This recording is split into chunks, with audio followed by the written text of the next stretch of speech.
Ah, it's the wedding day today, and here are all the guests.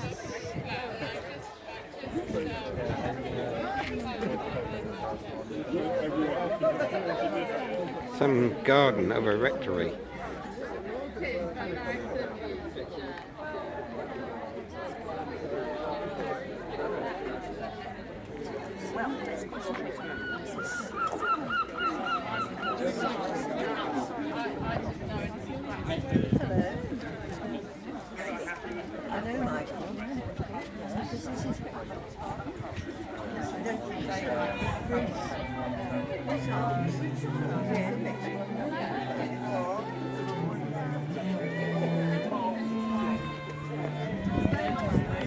Fall in the pond.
It's got the wrong name.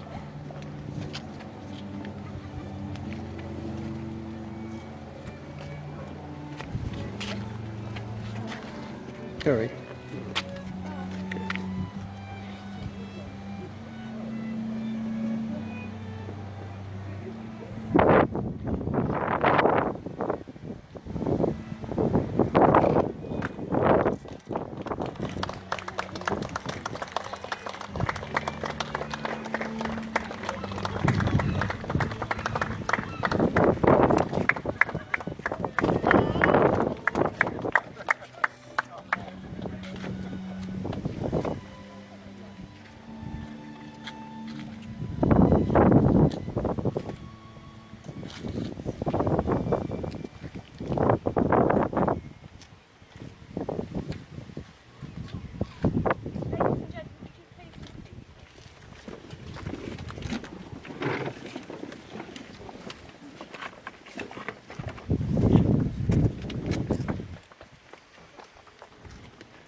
open, I'd like to welcome you here today for our ceremony at the Old Rectory. But I'd like to extend a particularly warm welcome to Sally and Jeremy on this your wedding day.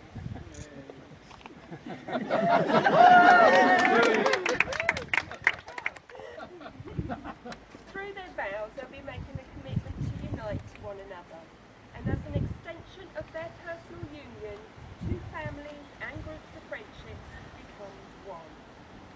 Whether you are family, friends, colleagues or neighbours, through your presence here today, you are expressing your support for us. Ladies and gentlemen, my name is Andrea Foggan. I'm a Deputy Superintendent Registrar for the East Sussex Registration Service. It is not only a pleasure but indeed a very great privilege to lead you through the ceremony today. My colleague at the desk, who's been very welcome, is Krista. She's the legal registrar and she'll be listening carefully, registering the marriage and ensuring that all the legal requirements have been met. Indeed, without her presence here today, this marriage would not be lawful. Now I have to begin by explaining to you that this pergola in which we are met has been duly sanctioned according to law for the celebration of civil marriages. You are here today to witness the joining in marriage of Jeremy Edward James Gifford and Sarah Elizabeth Barwick. Now, relationships are of course important to us all, and on occasions such as this, we have the opportunity to acknowledge and celebrate the public and to celebrate the bonds between and within families. So I ask, who brings this woman to be married to this man? I do. Ross, you brought Sally here today on behalf of John, who sadly cannot be here. You do remember him. Can I ask you one question, and that is, do you both give your blessings on this marriage? We do. Thank you very much. I'm very pleased to hear it. Would you like to say your goodbyes to Sally and have a seat? Thank you very much. Okay, and if you would like to have a seat too, and then if you two can swing round and have a seat here. Okay. Okay. Person here present knows that if for any legal reason why this couple should not be married, they should declare it now. Wow, they're well behaved, aren't they? You've got to go ahead. Excellent. Okay. Now, the couple have asked for today's ceremony to be truly individual and by the inclusion of two readings. So the first of those is going to be presented to you by Ross. Step forward.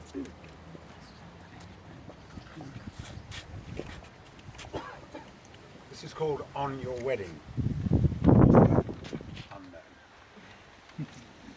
Today is a day you will always remember, the greatest in anyone's life. You'll start off the day, just two people in love, and end it as husband and wife. It's a brand new beginning, the start of a journey, with moments to cherish and treasure. And although there'll be times when you both disagree, these will surely be outweighed by pleasure. You'll have heard many words of advice in the past, when the secrets of marriage were spoken, but you know that the answers lie hidden inside, where the bond of true love lies unbroken. So live happy forever, as lovers and friends. It's the dawn of a new life for you, as you stand there together, with love in your eyes, the moment you whisper, I do. And with luck, all your hopes and your dreams can be real.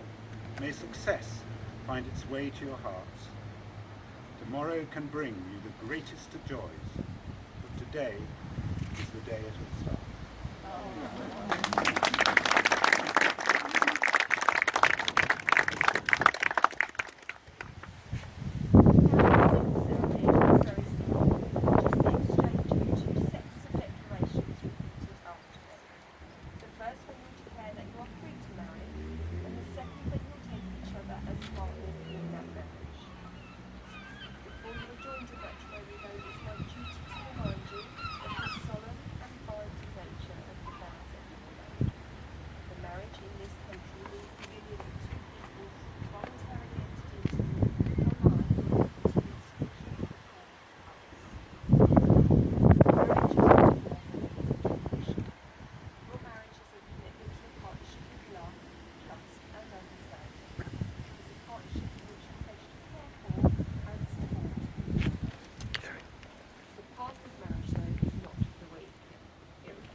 and strength, as well as an open mind and a heart filled with hope and joy.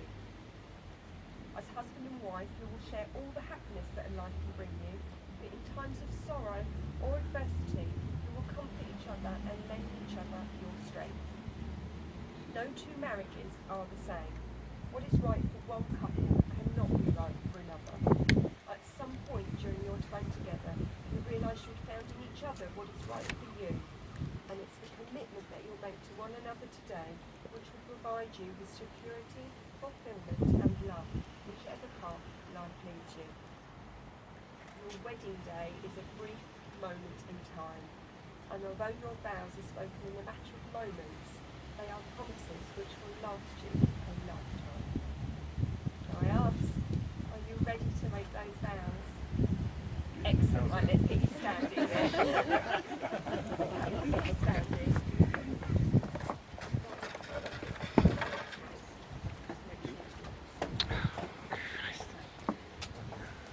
As long as you're underneath the flag, you're absolutely fine.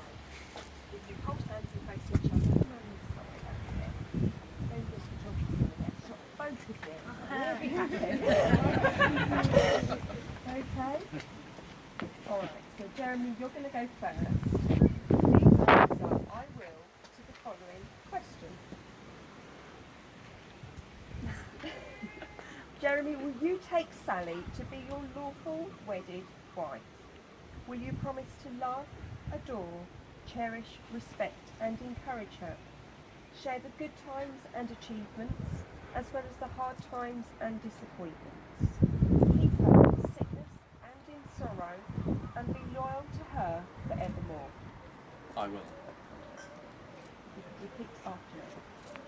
I do solemnly declare I do solemnly declare that I know not that I know not of any lawful impediment of any lawful impediment why I, Jeremy Gifford, why I, Jeremy Gifford, may not be joined in matrimony.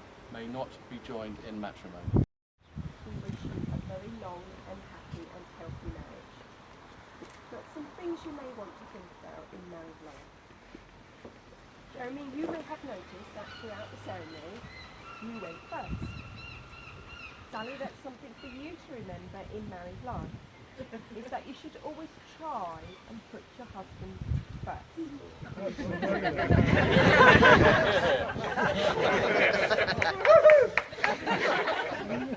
But.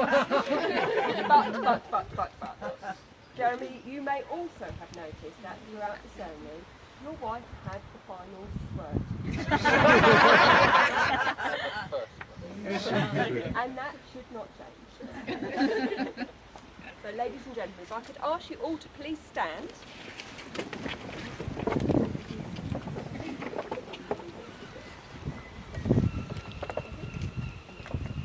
Please begin in showing your support to this lovely couple by a massive round of applause, a whoop and a cheer, and that Mexican wave if you can manage it. I present to you the new Mr. and Mrs. Gifford.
giving away the lovely, lovely Sally. It's such a pleasure. And before I start telling you all about this lovely girl, I'd like you all to stand up, because the one person that really would be so proud is John, Yes. Yes. her father, and I'd like to drink a toast to absent friends. Yes. Absent friends. And I'd also, I'd like to drink to Ken, because Ken has been a brick in the Barwick wall for the last 10 years, and he and Ruth have just celebrated 10 years together. Yes. And that's the drinks for now. Now, of course, I've known Sally. We arrived at hospital about 2.5 hours after Sally was born, and I cuddled her, and it was wonderful. I've known her all that time, but I haven't lived with her, so I don't know everything that's happened to her. So I asked Ruth to send me details of Sally's life, and some of you may know that I write odes, and I've written an ode to Sally for this lovely day. So I hope you enjoy it. Excuse some of the rhyming, and also there is hidden within this a well-known phrase which I paraphrased, and just to keep you awake, the person that comes to me afterwards and says that was the phrase, I'll give them something. Don't know what, but I will give them something. 24th of January 86. That's the phrase. Was the day that Sally picked. At 1355 in Pembury Hospital she arrived, and typically, as if rehearsed, out she popped, bottom first.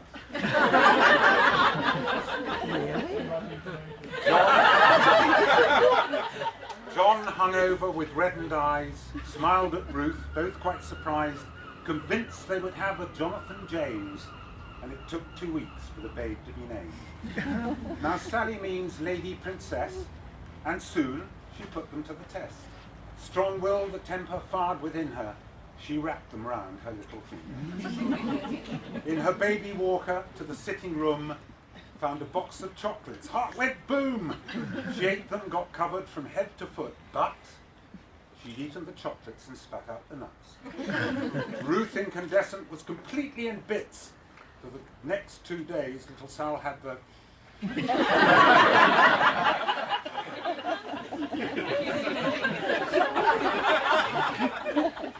Then enter Gregory, same age and a mate, and Ruth had even more on her plate. They were found sitting in a frying pan on the kitchen floor. She decided to put locks on all of the doors. Now 3, she and Gregory went through a phase when he came around for their frequent plays, as one of the games they most often chose was to sit in a box and take off their clothes. 3 or 16? 17. John comforted Ruth. Dear, there's nothing to it. When they get to 18, I doubt that they'll do it. Ruth worked on Saturdays, returning at 3. Lax, mummy, lax, have a cup of tea. Sally would say, and never moan, telling her I did it all by my own. Sally with Gregory was one of the boys. She loved climbing trees and making a noise. The tree house in Webley was a favourite spot, though for Samantha Amos it was certainly not. Sally suggested to Sam, up you climb. Sam loved it, so happy to have such a good time. Sally had other thoughts, and quietly she had her. The minx left her in tears by removing the ladder.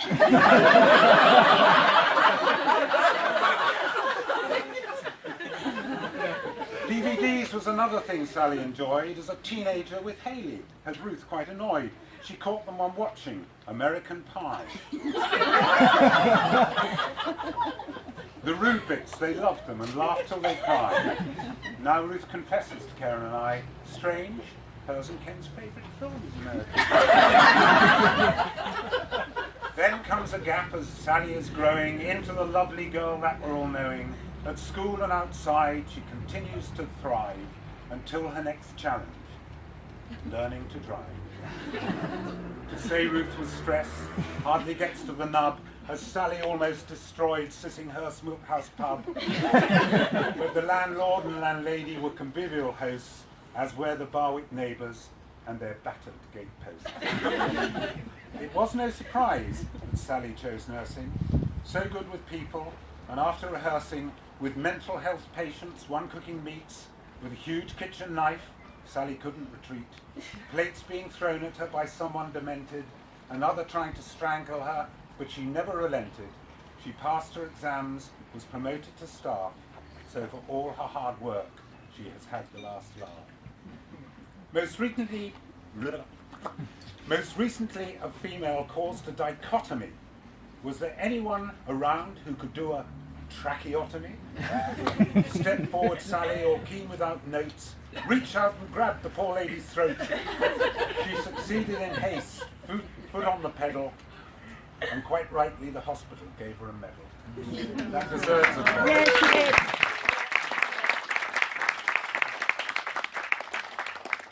And so she meets Jeremy, and her heart just flips. For this ace that staunched 1,000 hips. And he was much to lovely Sal's liking, soon Land's End to John O'Groats with his pa they were biking. She told her friends, this Jeremy rocks, and eventually asked him, so what's up, Doc? And so he proposed, and here we all are, way down in Hastings with the story so far, to witness this wonderful coupling. And before we eat cake and dance to the band, I ask you, dear friends, be upstanding and rally, drink a toast to Jeremy and his clever, beguiling, amusing, intelligent, hard-working, and so, so beautiful Sally.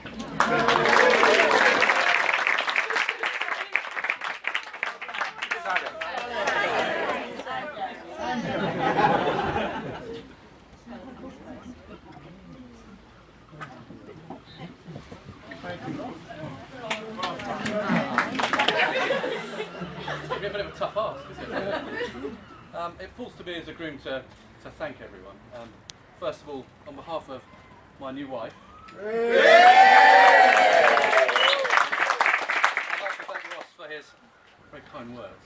We need a copy of that, by the way. If that's okay, thank you very much. So I'd just like to thank everyone for coming to share our special day, especially those people who've come from far and wide. Thank you, Michael, for making the journey all the way here. Thank you very much for inviting me. It's really wonderful to see so many family and friends and new family. I really am very grateful that you've all come. I'm not quite crying yet. All right. I'd like to say a very heartfelt thank you to Ruth. Thank you very much for providing such a perfect wedding for us both. We really are very grateful.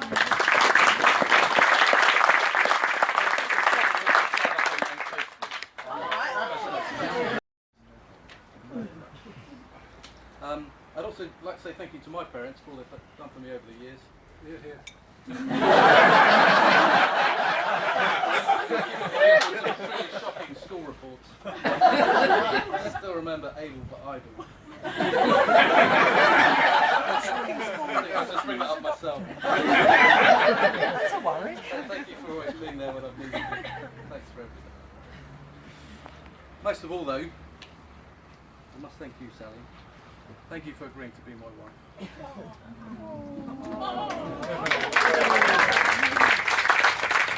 Those who know Sally know that she's extremely kind, very, very, very loving. But she's also very quick to laugh, which is the first thing that I noticed about her. And the thing I love the most. I've really enjoyed the last 3 years I've had together with you. They're the best I've had, and I'm really looking forward to spending the rest of my life with you. I love you with all my heart.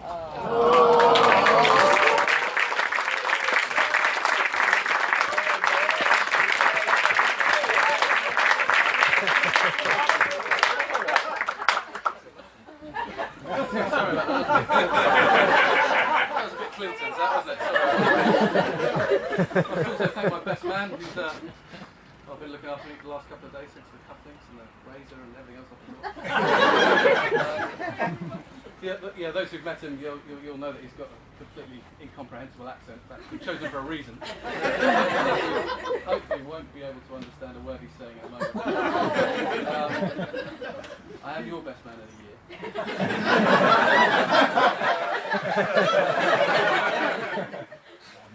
And finally, the lovely Becky, thank you very much for taking on Bridesmaids. I know how much you've helped Sally. Thank you ever so much. Thank you for coming today. And I'd just like to raise a glass and everyone upstanding.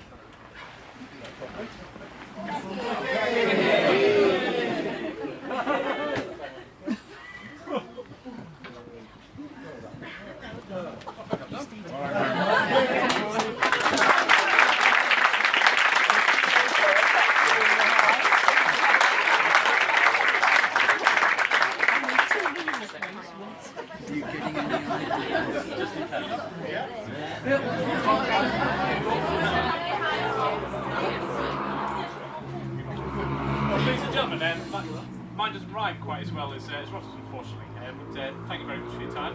For those of you who don't know me, my name is James Moore, and it's my honour, privilege and pleasure to be Jeremy's best man today on the day of his wedding to the beautiful Sally.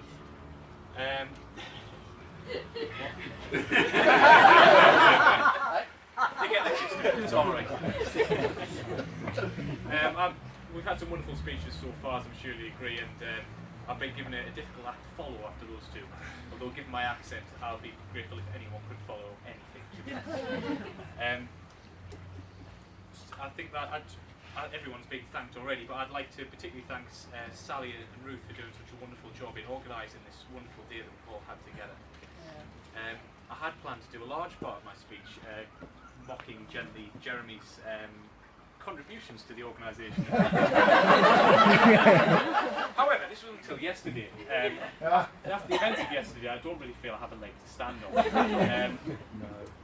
Jeremy had left the organisation of the suits for the wedding until the last 2 weeks beforehand. He called me up whilst I was at work and asked, James, I need your measurements, we're going to get a suit. I then promptly told him that I am a 36 waist and a 44 chest, which, as Jeremy pointed out, would make me some kind of Greek god.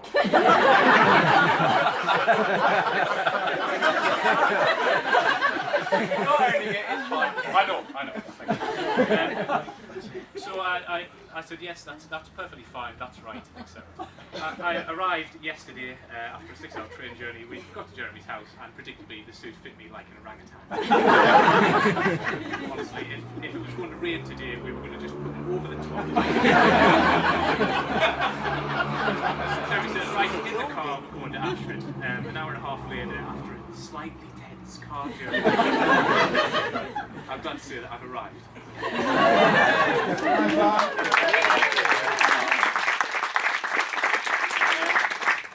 I've known Jeremy now for over 10 years. We first met when we arrived at University of Medical School at Cambridge. This was a fairly nerve-wracking time for me. I'm a country local bumpkin from up north. I arrived in one of the world's best universities, surrounded by all these posh public school type candidates, and this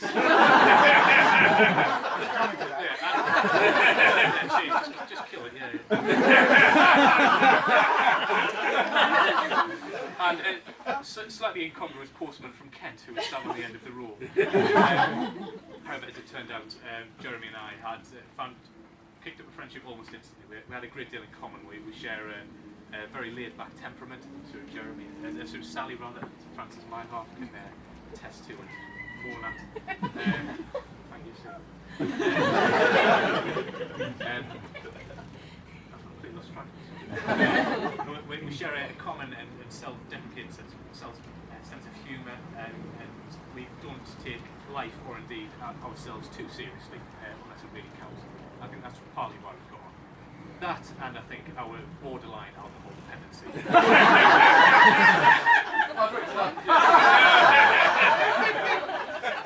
I would say I'm too shaky to manage.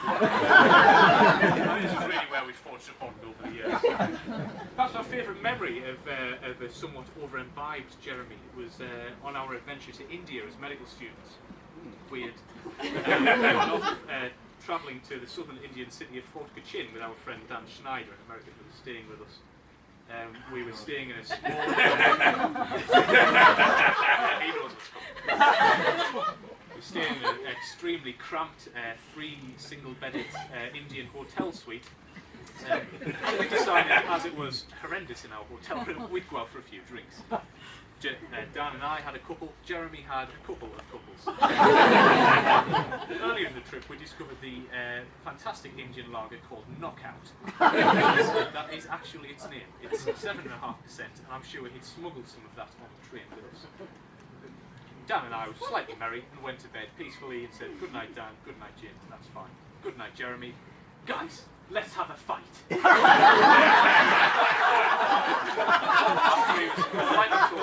To bugger off. I'd just like to point out, I think I was naked at that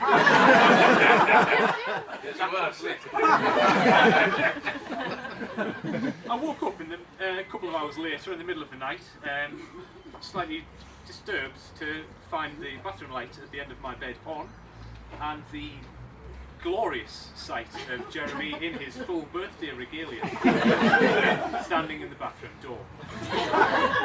For those of you who've never seen Jeremy in such a state of undress, God, it's happening again. All I can say is that it's an image that haunts my dreams.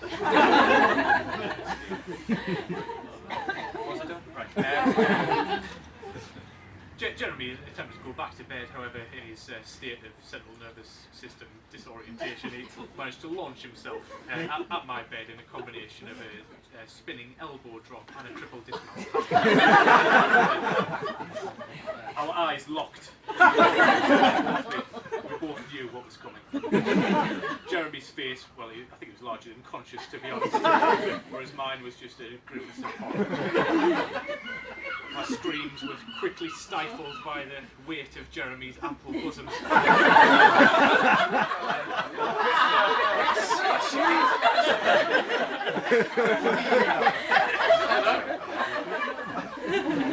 After a brief, sweaty struggle, I managed to roll him back onto his bed. And that was the fight I wanted. It was a technical knockout, I'll tell you that.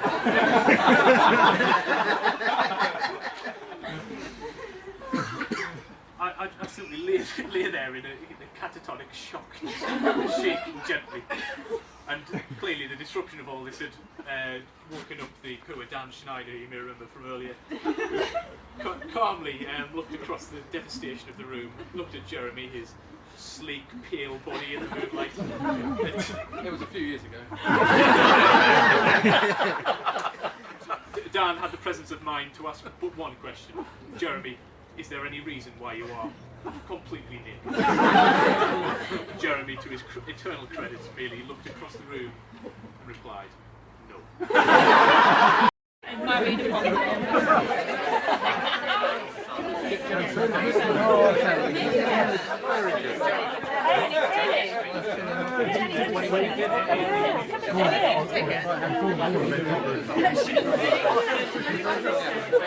Your photographer isn't, sorry.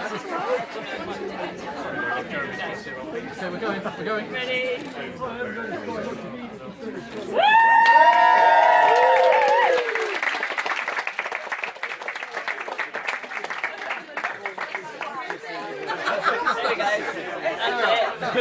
Yay!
I've got to go down and back up. I've got to go down. See the piano, true love, mademoiselle. And now the young should run down the chapel bell. Said I'll be city old folks who come to show you different things. They furnish a lot of apartment with a 2-room Roblox sale. You come right up the trail, tea, dinners, and ginger ale. The whippy and work, a little money come and work out the world. Said I'll be city old folks, it goes to show you never can tell. City boy, hey, hey!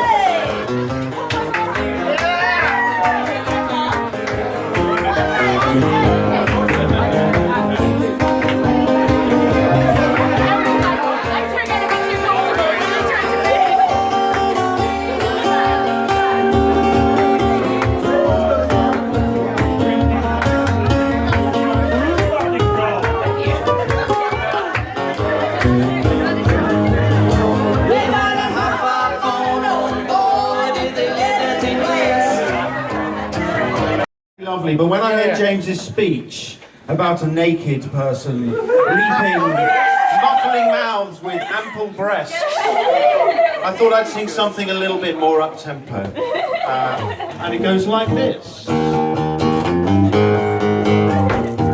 One night with you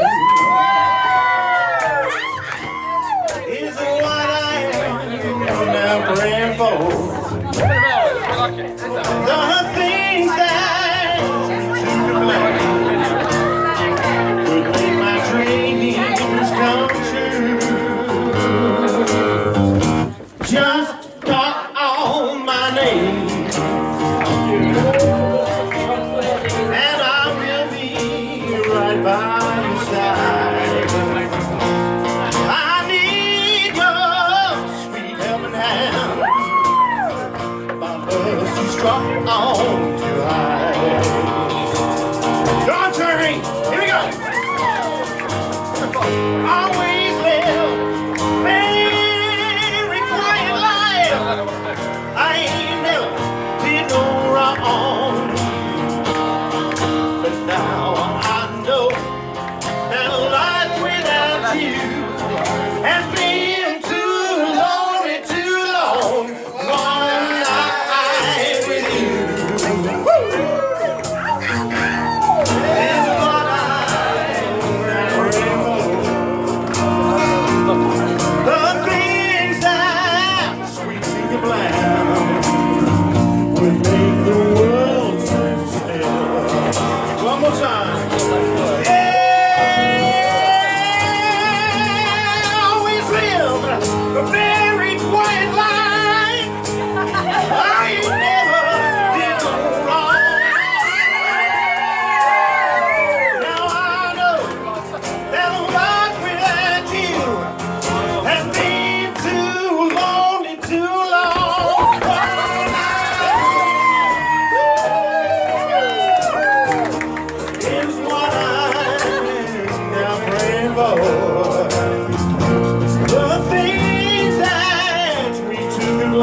ladies and gentlemen.